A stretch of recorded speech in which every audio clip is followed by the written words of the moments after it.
What's going on, everybody? All right, not that I'm counting, but I have 12 more work days until summer vacation. We're almost there. It is Wednesday. Wednesday's Q&A day. You all know how much I love my Wednesdays. Now, remember, in order for this Wednesday thing to work, you have to submit questions. If you are a person who's been listening for a while, watching for a while, and never submitted a question, I challenge you to submit a question. I go in these waves where there will be a lot of questions submitted. I'll get a little bit backed up with questions, and then I'll go through a wave where there won't be any for a while. The last couple of weeks, we've gotten some questions, but not a ton. So I would hope that those of you out there that have something you'd like brought up, some topic you'd like to hear about, that you ask that question so we can talk about it right here on an upcoming Wednesday. Now, again, you guys know the drill. Your questions, my opinions in response, and then down below in the comments, you're obviously encouraged to share your thoughts on those questions, on those topics. So, again, I just want to do a quick reminder on Friday. Friday is going to be cards under $50 that sold last month during the month of April. And what they sold for cards that kind of stuck out for me with 10 huge sales, big sales. Couple of those are very interesting. The big ones that I chose, that will be Friday. And then Saturday, I will be sharing my pickups from the month of April. Now, I had a few pickups in April at the Strongsville show, but I also had quite a few not at the Strongsville show. One of my bigger buying months in quite a while. So Saturday, my pickups from the month of April, which also means that's when I will open up submissions for the Midlife Community Show and Tell. So if you have a submission that you'd like for your favorite pickup from the last month, get that ready. Saturday, those will open up. So a lot going on this week. Video today, video Friday, video Saturday. Look forward to seeing your questions. Let's take a look at this week's first question. Here's a question for the next Q&A. Am I the only one that watches Back to the Future and think about how I would skip trying to get my mom and dad to meet and only focus on buying every Mickey Mantle card in existence? One of the best movies. One of the best movies of the 80s is absolutely Back to the Future. And of course, we all think about, oh man, if I had a time machine, what would I do? What would I get? And that's part of the beauty of what makes up Back to the Future Part 2 so awesome, is that Biff ends up with that sports almanac, so he knows all the results of all of the upcoming sporting events, which he then starts betting on and builds a fortune. Now, it's not just sporting events that would have been nice for a time machine and betting, although if you can't miss, that's pretty good.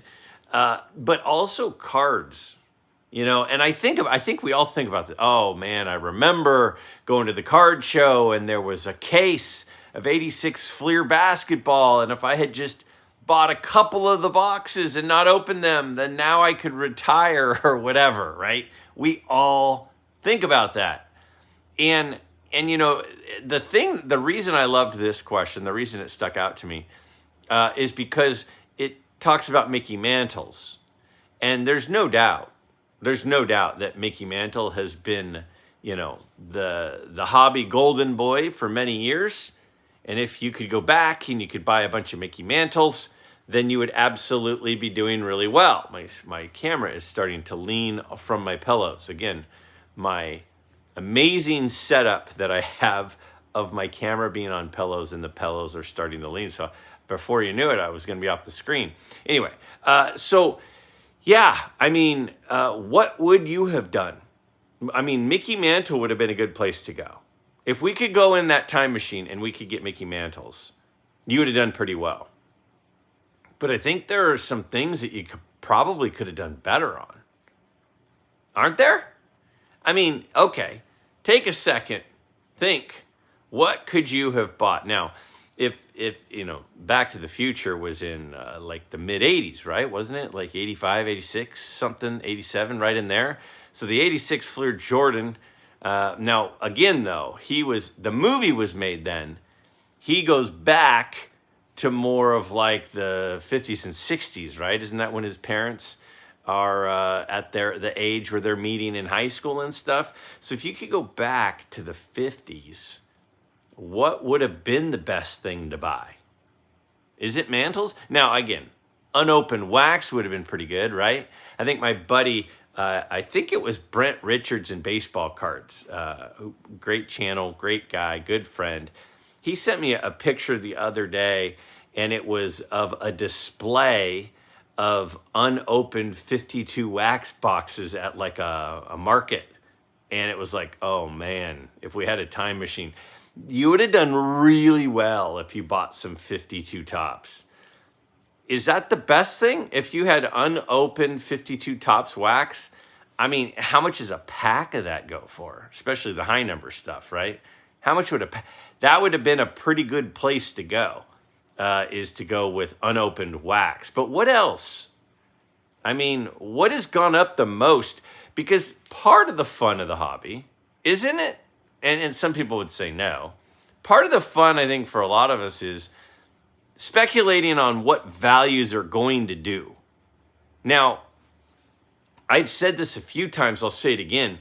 How do I decide what my next purchase is going to be? Well, one of the things is what am I most into at that moment?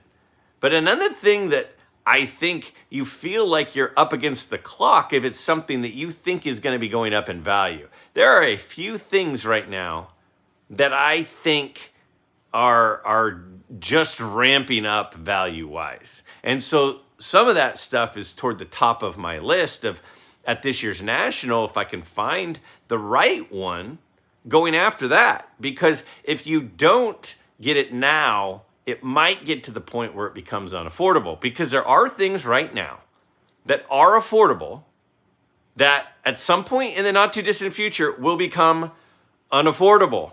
So if you want to own them, you kind of get those now. You kind of got to get those now, right? So that, for me, is part of prioritizing what I'm going to buy. The other part of prioritizing what I'm going to buy is there's a lot of stuff that I want, and sometimes you just kind of stumble upon a card that's in really nice condition and suits your eye, and it's at a fair price, and you go, well, I wasn't planning on buying this now, but here it is.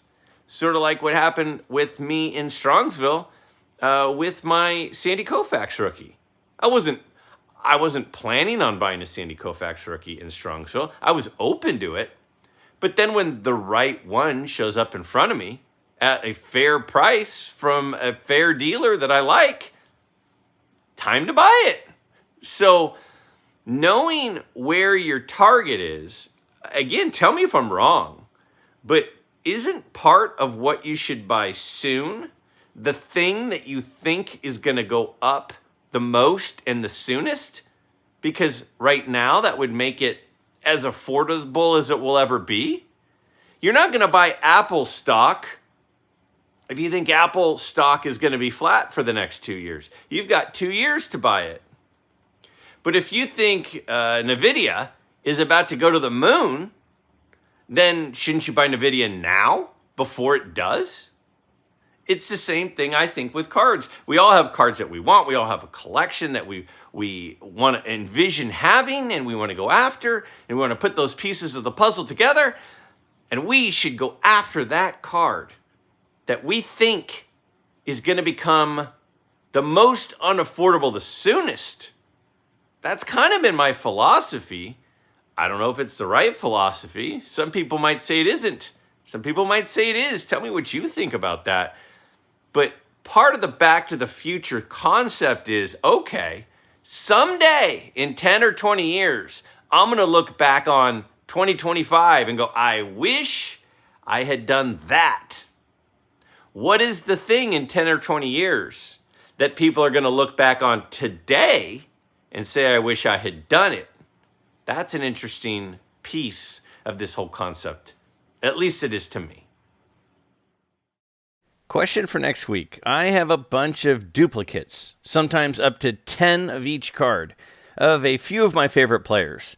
I find it really hard to sell even one of those due to the fact that I have had them for many years and love them all.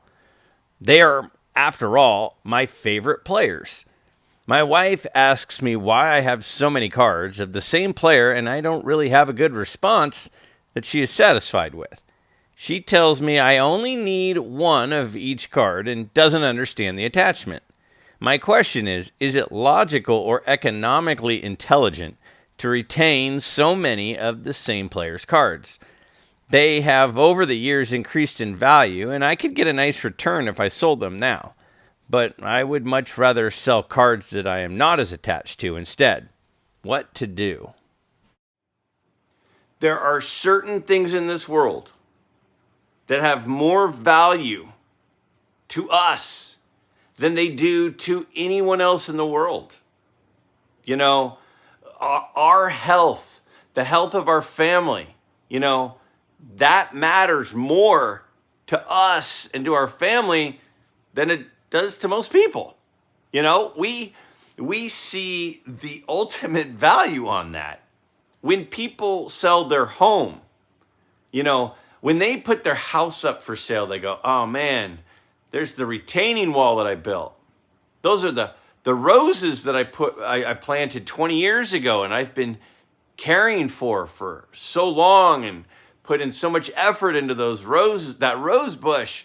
Whereas the person who's buying it just sees a plant that if it died, they could just plant a new one.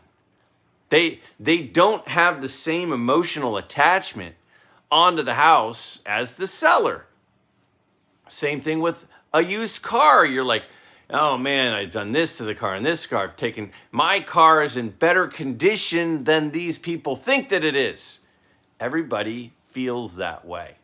And that is valid. That is absolutely a valid thing to consider when you go and sell a card. There have been some cards that I go, why did I sell that? I wish I hadn't sold that. And it's not because of the value. It's not because what I paid or what I had into it was more than I got out of it. It's not that. It's the memory attached to it. And so I am a little bit hesitant to sell things that I have an emotional attachment to. I'm much more hesitant to sell a card that I bought in person than a card that I bought on eBay. A card that I bought on eBay, I don't really have a memory associated with the purchase. Just saw it. Oh, cool. Clicked on it. Maybe if I got in a bidding war. Maybe if I stayed up late one night trying to, at the end, get it. Then I might have a memory attached to it. But a lot of stuff, buy it now. Click.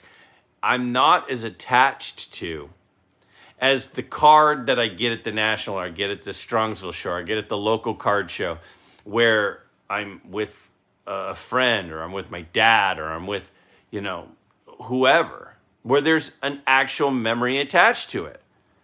So I think that what you're saying makes, I totally understand. You're saying, I can't sell these. I have memories attached to these.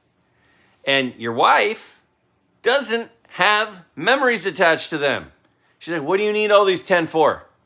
And you're like, I pulled them out of packs 30 years ago. That was like my childhood one summer. That was the hit. That was the search card. And I bought a bunch of wax. I mowed lawns all summer to buy wax packs. And now I have 10 of them. And I've loved having 10 of them. And your wife goes, you don't need 10 of them. She doesn't have the memory associated with it. And memory has value. It does have value. So if you end up selling those for market value, right? If there's market value and you sell it for market value, but you have an added value in the form of memories and emotional attachment, then you're selling it for less than it's worth to you. This is one of the things to consider when selling. Now, some cards were attached to, some cards were not attached to. Some cards we don't know we were attached to it until it's no longer attached to us. Sometimes you go, oh man, I can't believe I just sold that. I shouldn't have sold that. And we didn't know that we were attached to it until it's gone. It's sort of like, when we lose a loved one, or when a friend moves away, or we break up with a significant other. It doesn't really hit us how much they meant to us until we're not able to experience that anymore. Cards are like that. And yes, they're pictures. They're pictures of athletes or people on cardboard. But if there's a memory attached, the memory makes it more meaningful. My advice to you is this. I don't feel the need to have 10 cards of anything, personally. I do, however, very much believe in the memory associated with a particular item and the value included in that. So my suggestion to you is, if you've got 10 of them and you're thinking, I think I should sell them, sell one and see how you feel. Sell one of them. So now you still have 9 of them. Are you going to be heartbroken that you sold one of the 10? If so, you now know, and you still have 90% of them, right? I don't think you should go out and sell 9 of them. I don't think you should do that, because you might sell 9 of them and go, I can't believe I did that, and now I only have 1 left. I definitely don't think you should sell all 10 of them. I think you should take something that you're kind of attached to, and maybe not the card that you're most attached to, the one with the main memory, and sell one and see how you feel. Give yourself a week or two and go, am I okay with this? Do I miss it? Do I wish I could undo it? And then, if you don't, sell another one. Am I still okay with this? Give yourself an out in, if you completely cut ties with all of the cards from your childhood, you can't undo that. What I did, a lot of my childhood cards, I have parted ways from. But I kept some of the most important ones, not the most valuable ones, the most important ones, the ones that have the most memories attached to them. And some of the cards that I let go, I go, I probably shouldn't have done that. But most of them, I'm okay with it.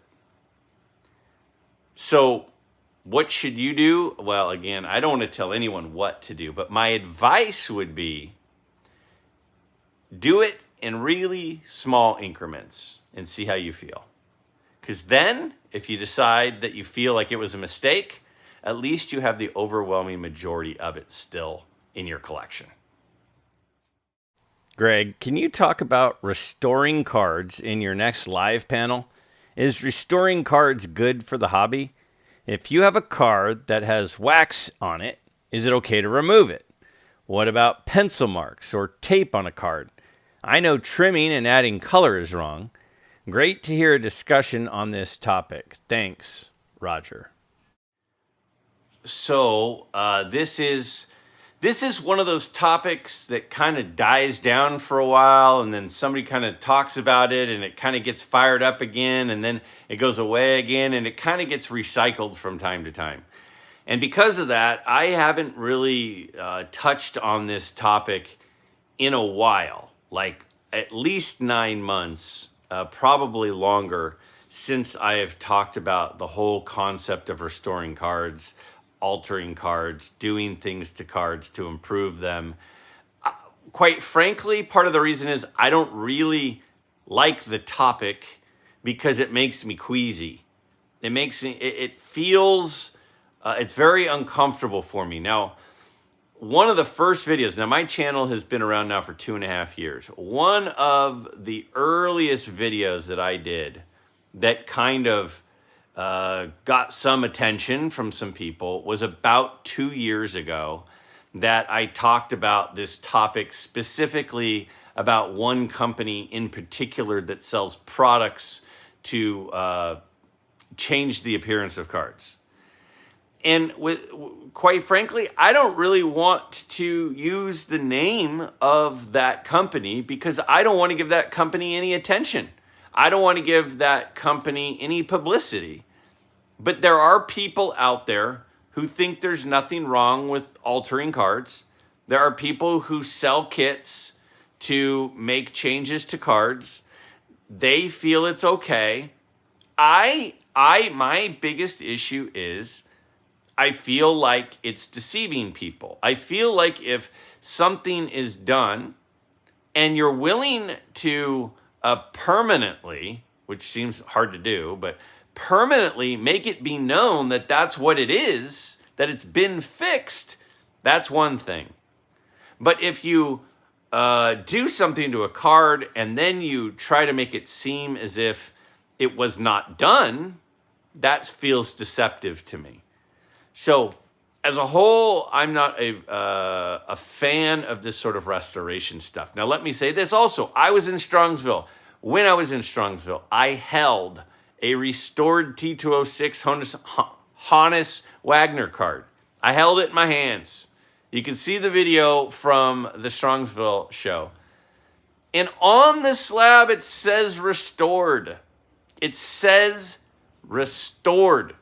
That card is a known restored copy. I have a much different feeling about that than I do about a card that doesn't have the scarlet letter of restored on it, and people make it seem as if it's how it came out of a pack. So what's the line in the sand? Because do I think if a card has, the corner is kind of curled up a little bit and somebody takes their finger and pushes it down, do I think that they've altered a card? There is a very, very slippery slope, and there's not a black and a white. There is a black, a white, and then a lot of gray. And most people fall within the gray. Most people would say, of course not. Of course it's not wrong to take your finger and push down because the corner is kind of curled up a little bit on the edge. Most people would say that's not a problem. Most people would say the problem, or not most, I don't know what most people would say anymore. But a lot of people would say, if you're using any sort of tool, if you're using a tool, a file, a paper cutter, scissors, some sort of, tool to push down creases or push down wrinkles or push down corners, then that's crossing the line. Other people would say, no, there's nothing wrong with that. What are you talking about? Some people would say if you use any sort of solution, that's not okay. So some people would say, if you use one of these, anything but water isn't okay. Some people would say using water's not okay. If there were 1 million people in front of us and we went through the list of different possible, variances, there would probably be 1 million different opinions. Some people would say, I agree with you here, here, and here, kind of disagree here. I think this is okay, but I think this is not okay. I don't know. Again, I don't like the topic because it makes me queasy. I don't ever want to do something to somebody else that I wouldn't want done to me. I mean, that's the golden rule, right? Treat others the way you want to be treated. So, would I want somebody else to do something to a card and act as if it didn't happen? Would I want to do that if I wouldn't want that done to me? So, is a microfiber cloth a tool? Is a paper towel a tool? for years and years and years, it was pretty much acceptable. It was widely accepted that people would take pantyhose. I don't even know. Do they even have pantyhose anymore? People would take pantyhose and lightly rub the top of a card if there was wax.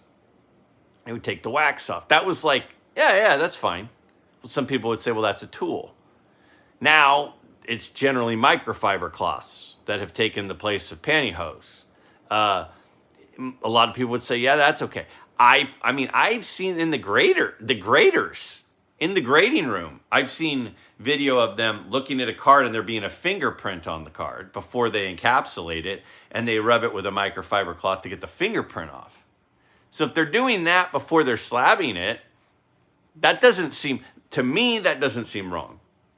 So to use a microfiber cloth, if there's some sort of schmutz on the card, and just lightly buff off the schmutz, like the fingerprint or a little bit of wax or something. And wax is more of an issue for vintage cards, right? It's more of an issue for like, I'll give you an example. I one time had bought a set of the 77 Star Wars First Series cards. And those cards, wax all over them. I mean, they were not messed with. They were like out of the pack, into a box, tucked away. I bought the set. The reason I bought that particular set, I have some of those cards also, and there's a few that I want to get again. But I bought that one because I bought it for like 25% of what I thought it was worth. So I bought it and then I ended up selling it. Not immediately after, but not that long after. And so what happened is, Greg, you're a flipper? I don't know. I don't think so. But there are times there's something way undervalued, I'll buy it so that I can capture some of the equity in it. But there were several of those cards on the face of the card. There was wax. So I took a microfiber cloth and I lightly rubbed it, and the wax just wiped right off. Did I do something wrong? Depends on who you ask. There are absolutely people watching this right now that are saying you shouldn't have done that. And there are absolutely people watching this right now saying, of course that's fine. But isn't that a tool? Isn't a microfiber cloth a tool? I don't do a lot of this stuff. It's one of the reasons that I try not to mess with raw cards, ungraded cards, because a lot of whatever the shenanigans that have happened is done, and I'm not involving myself with it anymore. It's an impossible question. Generally speaking, I don't think we should be messing with cards and acting like they weren't messed with. That's generically where I stand. If you're going to mess with a card, acknowledge that it was messed with. Otherwise, don't mess with it. My good buddy Tony of Southern Collector 14 says, great video, Greg. Last night in the live stream, you asked us what would have the most value in the future of vintage cards. Our choices to choose were from player, scarcity, or grade condition. All three of us on the panel answered player. What would you have said? Also, in what order would you rank those? Thanks, Captain Midlife. Well, Tony, I asked the question because I didn't want to have to answer the question. So now you're making me answer the question. Now, it's an interesting one, and that was from Midlife Live 4, which was now a couple of weeks ago. And I said, in the future, what's going to affect the value of cards the most? The player, right? The condition, or the scarcity? Now, there's overlap in those things. You know, there is scarcity of condition. So you could say, well, it's the scarcity of the card. I mean, there are some cards out there that are a pop 3 on PSA's pop report, but they're not worth a lot. In fact, on Saturday, I'm going to show some of my pickups from the month, and one of my pickups from the month is a vintage card that has a PSA population of 10. And the one that I bought, there's only 2 higher. But the card was still only like $100. Well, maybe it was more than that. $150? Forgot what I paid already. $150, I think. it's not that expensive, even though there's only 10, because of the player. But then there are cards, like on Friday, you'll see some of the moonshot pickups are like cards that you wouldn't think would be very valuable that are selling for thousands because of the condition. So I kind of thought when I asked the question, some people might say condition. There are commons. There are common cards from the 1960s in PSA 10s that are selling for thousands of dollars, and you've never heard of the player.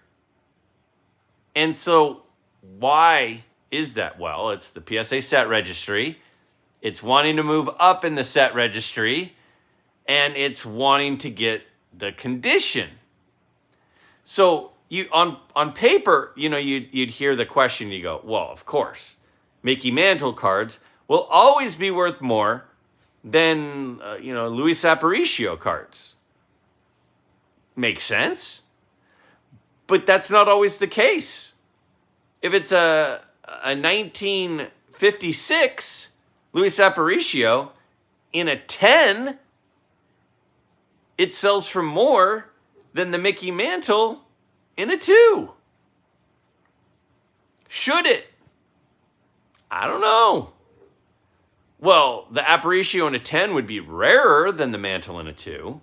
So the supply is much more of the Mantle in a 2 than the Aparicio in a 10. I don't know. So what do I think?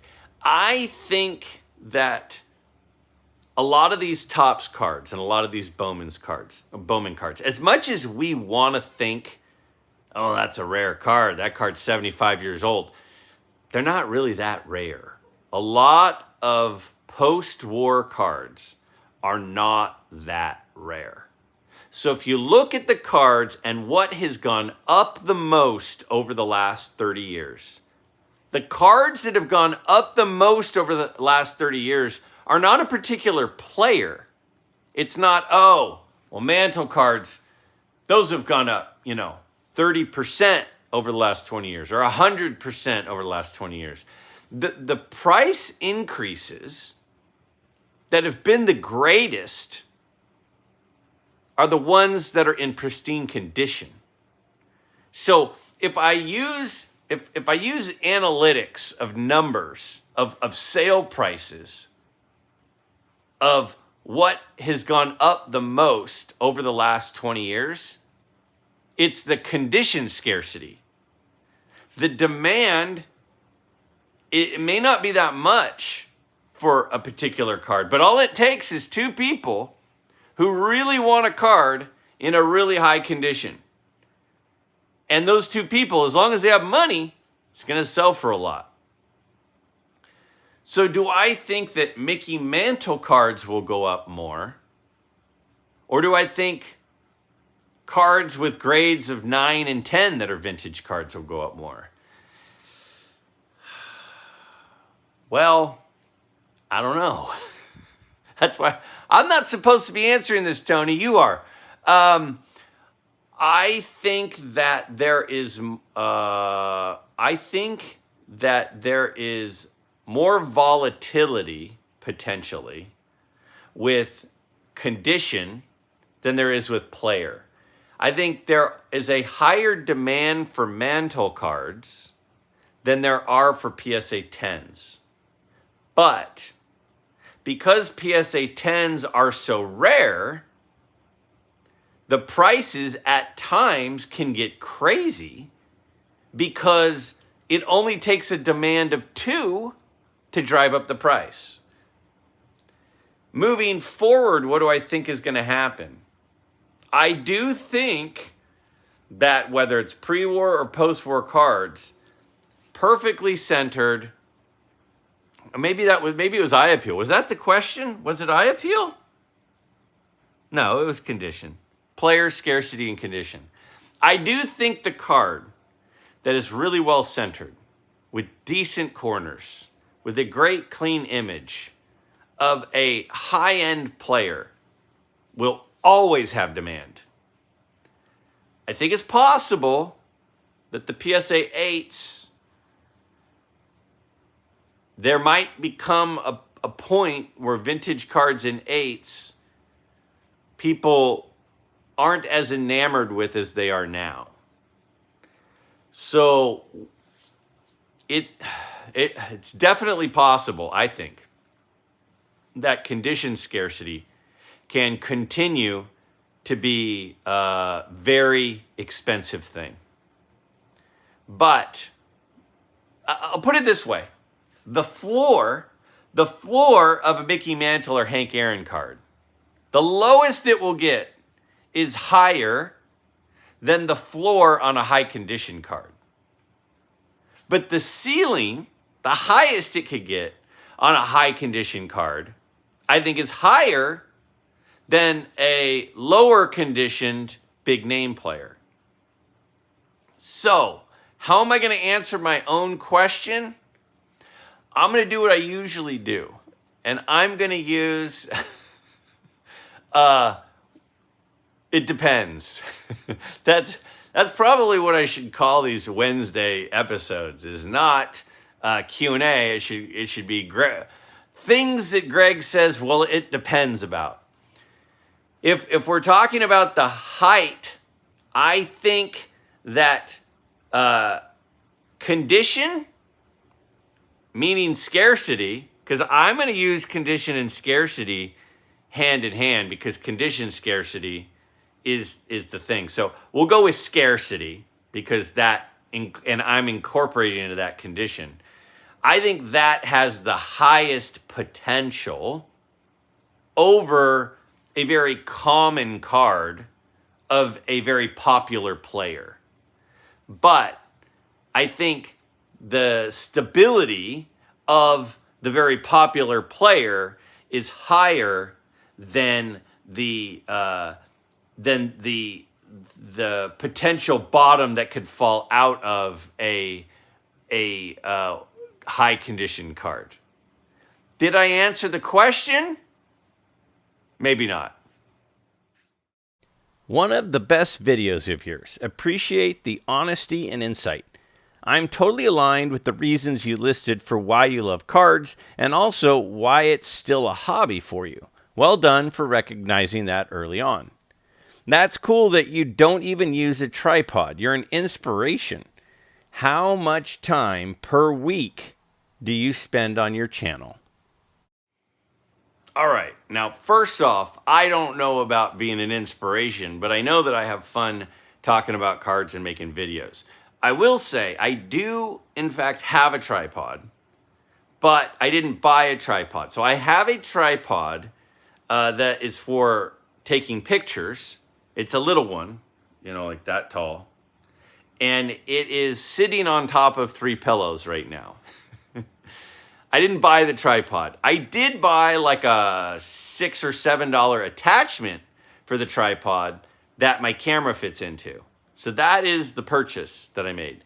Now, I've had a lot of people over the years say, man, it looks like this guy got knocked out. Looks like this guy, look at the right here. Look at the black eye on this guy. Let me say a couple of things about that. First, I don't have lighting. Okay, I have a ceiling fan right here. I have a lamp on my nightstand right there. And I open my blinds right there. So the light coming in on my face, the reason this side of my face is always lit is because I open the blinds.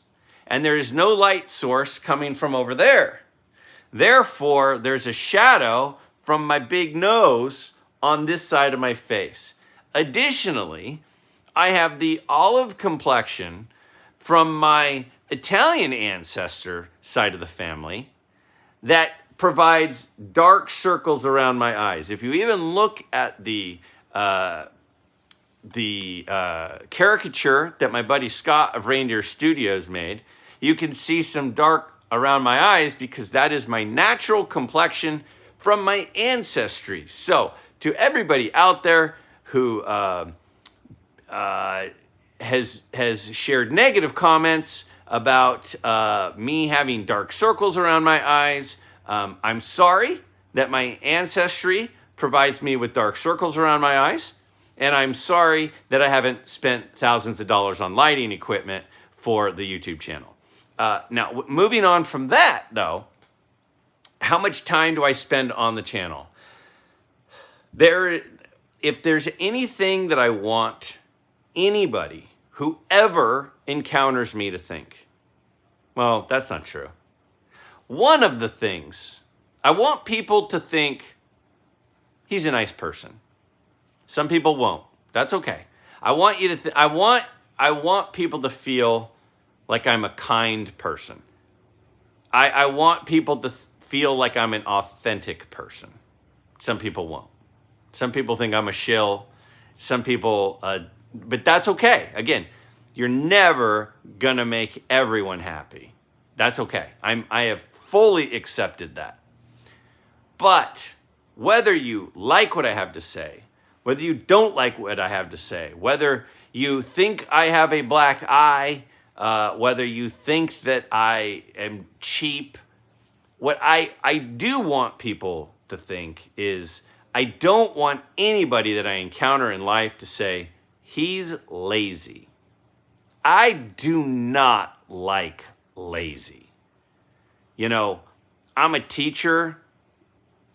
You would be blown away at the resources I provide my students. Blown away. Why? Because I'm not lazy. I am always there early. I am always well prepared. I have always got things set up. I don't want to be lazy. I don't have a lot of respect for lazy. Now, some of the YouTube channels that are out there, you can tell how much effort people put in. And whether I agree with that content or disagree with that content, whether I think that that person is on point or off point, I have respect for people who work hard. And I want to always come across as not taking a bunch of shortcuts. I could save myself so much time from this channel if I took a few shortcuts. I refuse to take them. I refuse to take those shortcuts. So I'm making a very short answer, a very long one, which is sort of like my, that's what I do. I put in a lot of time on the channel. This particular video, which seems like it should take me about 45 minutes, right? All I'm doing is reading questions and then talking about those things. This 40-minute video will probably take me all in 2.5 hours because I pick questions. I read all of the comments. I then pick some of the comments. I screenshot the comments so you all can see them. I put them onto a screen that I think is visually appealing as I read them. If I completely blunder the reading of them, I will usually reread it. I edit the transitions. I then set up a camera. I get everything set up in here on the pillows. I know, somebody made fun of me the other day for how I say pillows. I know, it's pillows. It's pillows. I understand that it's pillows. I've always said pillows. It is what it is. Just, that's where I'm at in life. I'm just going to go with it. So I set them up on the pillows, whatever, and should I spend 2.5 hours on this? I don't know. It doesn't matter what I should do. This is the way I want this presented. I want to have an intro. I want to have an outro. I want to make sure that the voice is synced with the video. I want to make sure there are transitions between things. I just want it to look nice because I don't like lazy. I still haven't answered your question though. How many hours do I spend? Well, it depends on a video. This video is probably 2.5 hours. Friday's video, where I go through 1950, 51, 52, 53, 54, 55, all the way to 69. And I go through every sale on eBay in cards for those years. And I pull the 40 that stand out to me, and with screenshots and cropping and transitions and voicing and reading and explaining. That video takes a long time. 5 hours, probably. Wait, what? Your video on Friday, that's going to be 40 minutes, which the average watch time will be about 13 minutes. You spent 5 hours on? Yep. And it's important to me that it's polished. It's important to me that I'm not cutting corners. Why, Greg?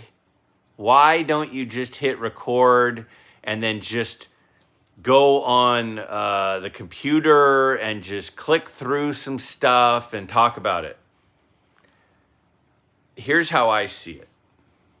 The most valuable asset in the world, at some point, we will all realize, if we haven't realized yet, the most valuable asset in the world is time. It is limited. Regardless of how rich you are or how poor you are, time is the most limited resource.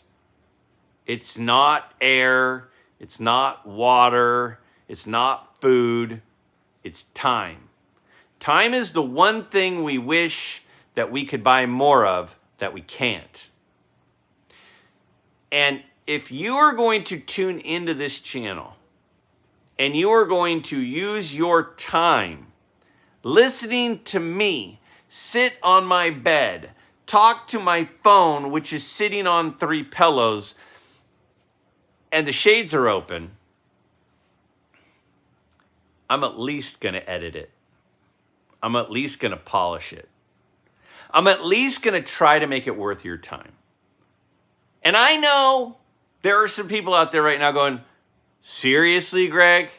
You're talking about time being valuable, and you take a 60-second answer and turn it into an 8-minute answer, and then you're going to say that you value my time? Yeah, I do, actually. When I take a question like this question right here, how long does it take you to make a video? I could say, well, this one is going to take me about 2.5 hours. Friday is going to take me 5. I could do that and be done. I'm done. There it is. There's the answer. But I like to explain myself. I like to explain what I'm doing and why I'm doing it. I like to explain the piece of the answer that isn't as obvious and why. And if you find that entertaining and worth your time, then great, you're still listening. And there are a lot of people who aren't listening right now at this point, and that's okay too, because it wasn't worth their time. So they could just fast forward right through it. But if you're going to tune in continually and you are going to spend time with your eyes on whatever screen you're looking at or whatever speakers you're listening to this through, I at least want to do my best to make it worthy of your time. So that's my answer. Did I even answer it? Kind of. I spend more time on my videos than anybody thinks that I do. I'll tell you that. The shortest time I spend on any video I put out, I would say I put at least 2 hours into. And some take upwards of 4 or 5. So if I'm doing about 4 videos a week, I would say that I'm spending somewhere around 15 to 20 hours per week simply creating videos. That's not reading responses. It's not watching other people's videos. That's not hearting things. It's not responding to comments. Just making videos, I'd say 15 to 20 hours per week. Thank you to everybody who submitted a question. And again, if you have a question that you're interested in hearing my thoughts on, don't hesitate. Down below in the comments, simply share your question, and I'd be honored to give my thoughts on it.